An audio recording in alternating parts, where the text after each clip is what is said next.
Assalamualaikum warahmatullahi wabarakatuh. Alhamdulillah, wassalatu wassalamu ala rasulillah Sayyidina wa habibina wa syafi'ina wa qurrati a'yunina Muhammadin ibni Abdillah sallallahu alaihi wasallam wa ala alihi wa ashabihi wa man tabi'ah. Amma ba'du. Hadratal muhtaramin, para alim, para ulama, para kiai, para habaib, para ustaz, ustazah, para sesepuh, segenap penyebar kebaikan di muka bumi rahimakumullah. Hadirin mendengar dakwah channel rahimakumullah, mudah-mudahan kita semuanya selalu dalam lindungan dan naungan Allah Subhanahu wa taala, selalu mendapatkan rahmat, nikmat, taufik, hidayah dan inayahnya, diberi kesehatan jasmani dan rohani, diberikan rizqan wasi'an, halalan mubarakan, rizki yang luas, yang barokah, yang halal, diberikan keturunan putra putri yang solih dan solihah. Hadirin rahimakumullah, di malam bulan 1 surah ini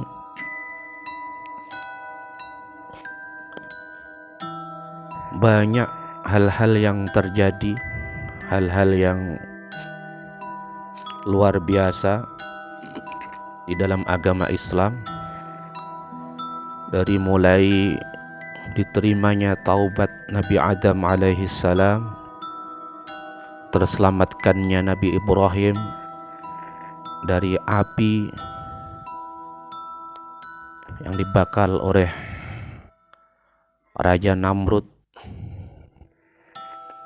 dan banyak hal-hal yang istimewa di bulan Asyura atau di bulan Muharram ini.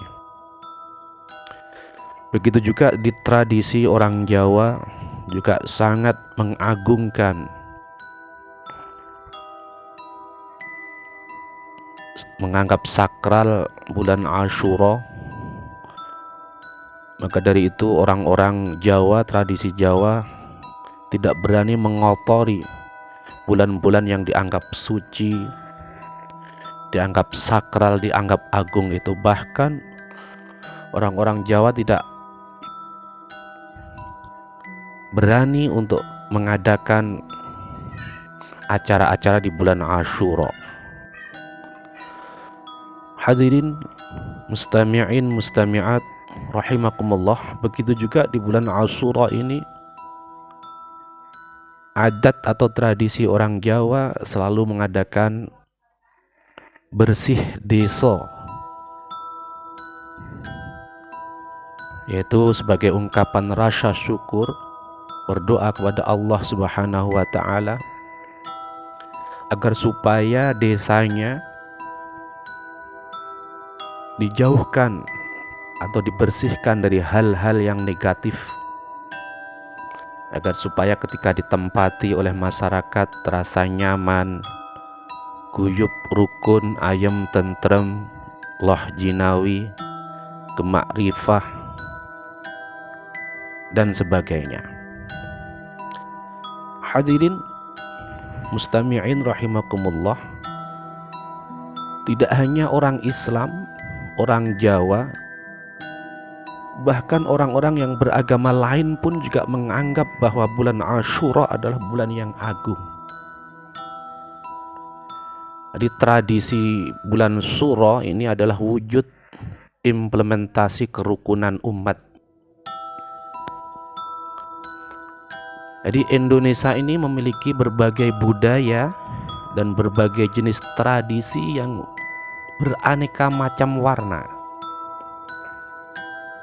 Tradisi ini sudah dilestarikan dari zaman dahulu, dari nenek moyang kita, hingga sekarang. Seiring berkembangnya zaman, tradisi-tradisi tersebut dianggap terbelakang dan tidak akan tergantikan oleh pembaharuan-pembaharuan modern. Padahal di era yang serba digital ini, seharusnya tradisi-tradisi yang sudah ada, budaya-budaya peninggalan leluhur di Indonesia ini lebih berpotensi untuk berkembang dan bisa berpartisipasi penuh untuk menyebarluaskan tradisi yang baik yang sudah ditinggalkan oleh leluhur-leluhur kita. Hadirin mustami'in rahimakumullah. Jadi tradisi atau budaya yang sudah terbangun secara turun-temurun ini sebaiknya terus dilestarikan agar nilai-nilai leluhur yang ada di lingkungan, di sekitar tetap terjaga. Kerukunan umat beragama juga dapat terwujud melalui kearifan lokal, sehingga nilai toleransi dapat ditanamkan pada generasi-generasi penerus. Hadirin rahimakumullah, jadi tradisi pada hakikatnya tindakan simbolis. Sebagaimana pendapat Robertus Smith, jadi tindakan-tindakan simbolis yang religius dari orang-orang Jawa dapat dikelompokkan dalam 3 golongan. Yang pertama, tindakan simbolis religius yang terbentuk karena pengaruh zaman mitos atau disebut zaman budaya asli Jawa. Yang kedua, tindakan simbolis religius yang terbentuk karena pengaruh zaman kebudayaan Hindu Jawa. Yang ketiga, tindakan simbolis religius yang terbentuk karena mitos zaman kebudayaan Hindu Jawa dan Jawa Islam. Jadi ketiga macam tindakan simbolis tersebut pada kenyataannya sulit dipisahkan satu dengan lainnya, karena masing-masing dilaksanakan secara beruntun dan sudah mendarah daging dan telah menjadi adat istiadat dan budaya di daerah Jawa. Hadirin mustami'in rahimakumullah, jadi Indonesia juga memiliki 6 agama yang dipeluk mayoritas penduduk Indonesia, yakni agama Islam, agama Kristen, Katolik, Hindu, Buddha, dan Konghucu. Setiap agama yang berkembang di Indonesia telah melakukan adaptasi dengan budaya-budaya lokal setempat, sehingga melahirkan tradisinya masing-masing. Salah satunya adalah tradisi keagamaan. Desa tersebut terletak di Kecamatan Kedung Jati, Kabupaten Gerobokan. Jadi masyarakat di desa ini memiliki 2 agama mayoritas yang dianut warganya, yaitu Islam dan Buddha. Kedua pemeluk agama hidup berdampingan dengan rukun, gotong royong, dan saling mengayomi. Salah satu contohnya adalah dalam membangun rumah ibadah baik agama Islam maupun agama Buddha. Hadirin mustami'in mustami'at rahimakumullah,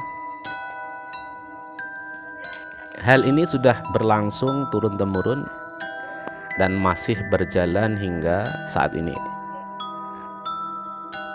Selain dirasa toleransi yang sangat tinggi, masyarakat setempat memiliki tradisi yang terus berkembang dan terus diuri-uri. Salah satunya yaitu tradisi suro, Bagaimana perkembangan tradisi suro di daerah setempat?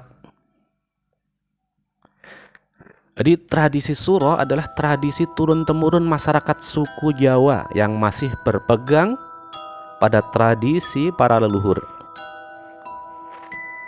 Kata suro merupakan salah satu nama bulan dalam tahun Saka. Satu suro merupakan peringatan tahun baru dalam agama Buddha.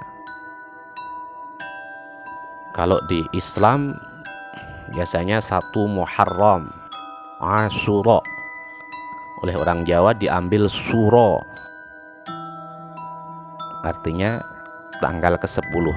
Jadi bulan suro dianggap oleh masyarakat suku Jawa sebagai bulan yang sakral, bulan yang agung, bulan yang suci. Orang Jawa menghindari hal-hal yang besar yang menyangkut kehidupan mereka dalam bulan suro. Hadirin rahimakumullah, jadi peringatan suro juga bertepatan dengan 1 Muharram yang merupakan tahun baru Islam. Perbedaannya adalah dalam memperingati 1 suro didasarkan pada perhitungan tahun pertama yang diawali Rabu Wage atau lebih dikenal dengan sebutan Aboge. Menjelang bulan suro biasanya umat Buddha di desa melakukan tradisi antar masakan yang disebut dengan punggahan. Umat Buddha memasak ketan dan makanan lain untuk diberikan kepada umat Islam. Tujuannya untuk membalas kebajikan umat Islam saat menjelang bulan puasa, yang juga mengantarkan ketan kepada umat Buddha.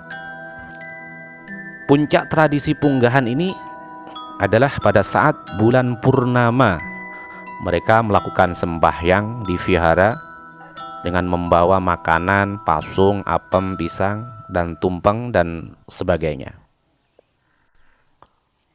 Setelah melakukan punggahan, umat Buddha di desa menjalani puasa sampai malam Pangkarman. Jadi Pangkarman adalah hari tenggang sebelum masuk 1 suro. Pada masa Pangkarman ini, umat Buddha tidak melakukan aktivitas atau pekerjaan rutin. Mereka mengganti aktivitas rutinnya dengan pengendalian diri dan ibadah. Hubungan antara 1 suro dan Pangkarman adalah pengibaratan kelahiran manusia yang bertaruh dengan nyawa.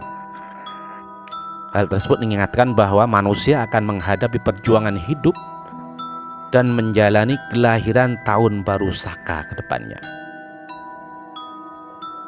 Hadirin mustami'in rahimakumullah, begitu juga umat Islam juga menganggap bahwa 1 Muharram atau suro juga dianggapnya sangat sakral karena terjadi hal-hal yang sangat luar biasa. Ternyata di dalam agama Buddha pun juga begitu.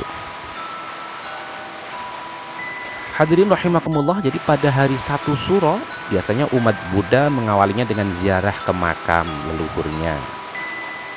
Mereka menabur bunga, baca parita di pesarean leluhurnya. Tujuannya agar para leluhur yang sudah meninggal bisa terlahir kembali dengan bahagia. Kalau dalam umat Islam ya membacakan doa, ada yang dengan yasin, tahlil, dan lain sebagainya. Selesai membaca parita, umat Buddha berkumpul di pelataran makam. Jadi makam yang dianggap sentral pemujaan di desa. Kalau di desa-desa yang bukan umat Buddha ya biasanya berkumpul di pepunden atau di balai desa, membawa ambengan, lalu berdoa bersama, mendoakan leluhurnya, mendoakan pepundennya, yaitu orang yang awal pertama babat desa setempat. Berdoa kepada Tuhan, meminta agar pepundennya, leluhurnya mendapatkan ampunan, dan berdoa agar desanya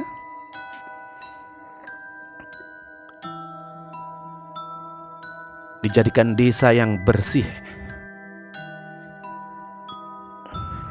Hadirin rahimakumullah, begitu juga umat Buddha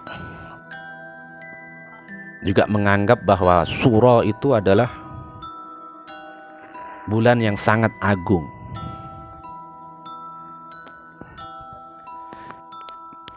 Jadi umat Buddha menjadi salah satu contoh baik untuk memelihara tradisi yang sudah ditinggalkan leluhurnya. Tradisi masyarakat desa merupakan contoh yang baik bagi seluruh umat beragama yang ada di Indonesia, karena mewujudkan masyarakat yang memiliki toleransi yang sangat tinggi, rukun, saling menghormati satu sama lain dalam kehidupan yang damai dan harmonis, tidak merasa agamanya paling suci, tidak merasa agamanya yang harus dihormati, namun tidak mau menghormati tradisi agama lain. Itu salah satu orang yang beragama yang picik, tidak mengedepankan toleransi, menganggap yang beda dengannya adalah musyrik, menganggap yang beda dengan dirinya adalah bid'ah, menganggap yang beda dengan dirinya masuk neraka, hanya dia yang masuk surga. Itu adalah contoh orang yang beragama, yang sempit, yang picik, tidak mau menghargai agama-agama yang lain. Padahal dalam agama Islam tidak mengajarkan seperti itu.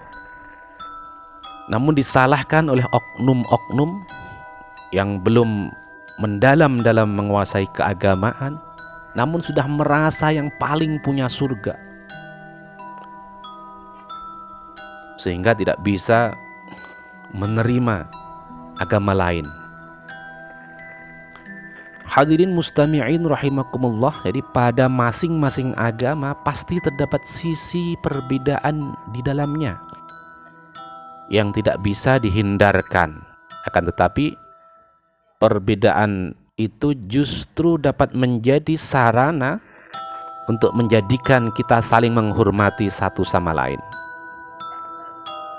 Mudah-mudahan masyarakat Indonesia, baik yang di perkotaan maupun di pedesaan, bisa menjadikan desa maupun Indonesia ini bisa guyup, rukun, saling menghormati. Hadirin mustami'in mustami'at rahimakumullah, itulah kayanya budaya di Indonesia, banyaknya tradisi-tradisi yang ada di Indonesia atas peninggalan nenek leluhur kita. Mudah-mudahan kita semuanya, meskipun saling berbeda dalam beragama, akan tapi kita semuanya mampu untuk saling menghormati, menjaga tradisi-tradisi atau budaya-budaya peninggalan nenek luhur kita semuanya. Amin ya rabbal alamin. Terima kasih. Assalamualaikum warahmatullahi wabarakatuh.